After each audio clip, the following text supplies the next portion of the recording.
لە ماوەی کەمتر لە 10 ڕۆژدا دووشاندی باڵای هەرێمی کوردستان بۆ چارەسەری پرسی بڕینی بودجە و موچەی هەرێم لەلایەن حکوومەتی ناوەندیەوە چوونەتە بەغدا. ئەوەی وەک دەرئەنجامی سەردانەکان دەردەکەوێت تەنها جەختکردنەوەیە لە ئەرێنی بوونی کۆبوونەوەکان و تا ئێستا نەموچە و نەبوجە چارەنووسی نادیارە. سەرۆکی فراکسیۆنی کۆمەڵە پەرلەمانی کوردستان ڕای وایە پابەندبوون بە ڕاستپاردە و ڕێکەوتن لەگەڵ بەغدا لە بەرژەوەندی خەڵک و هاوڵاتیانی هەرێمی کوردستانە و دەژڵێت حکوومەتی هەرێم تا هەنووکە بەکردەوەی سەلماندووە کە لە خەمی خەڵک دانیە و تەنها گیرفانی خۆی پڕ دەکات.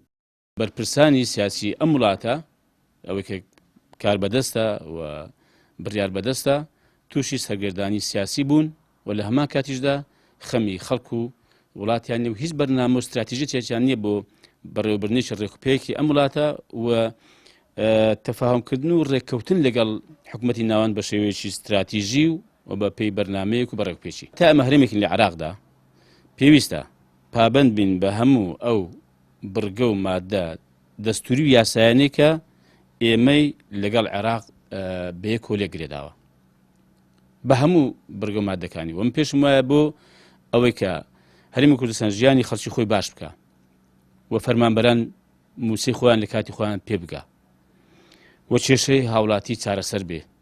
پێم وایە دەبوو هەرێمی کوردستان ڕێککەوتنێکی استراتیژی و ڕێککەوتنێکی گشتگیر لەگەڵ حکوومەتی ناوەند واژوو بکە لەسەر هەموو سێکتەرەکان.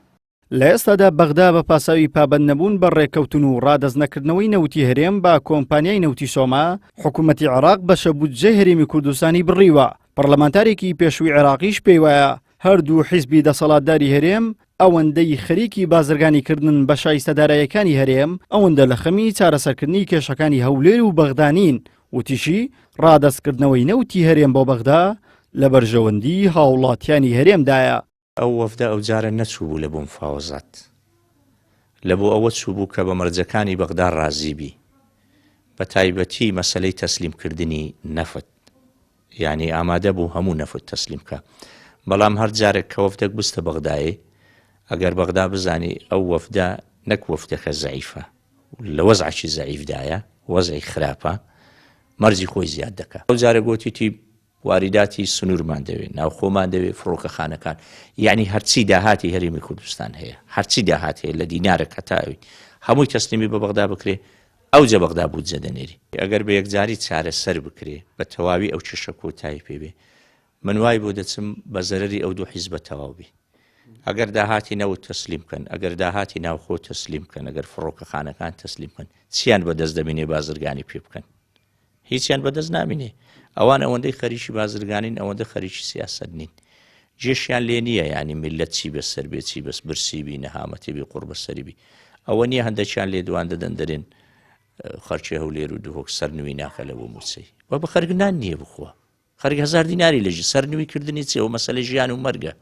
یعنی ئەوانە وابیر دەکەنەوە کەوابیر بکەنەوە ڕێک ناکەون تا لە بۆیان بکەن. دوای بێئەنجامبوونی دوو گەڕی دانوستاندن هێشتان حکوومەت دانی بە شکستی کۆبوونەوەکانیدا لەگەڵ بەغدانە ناوە و شاندی دانوستانیش دوای گەڕانەوەیان بە خەندە و پێکەنینەوە دەرکەوتن.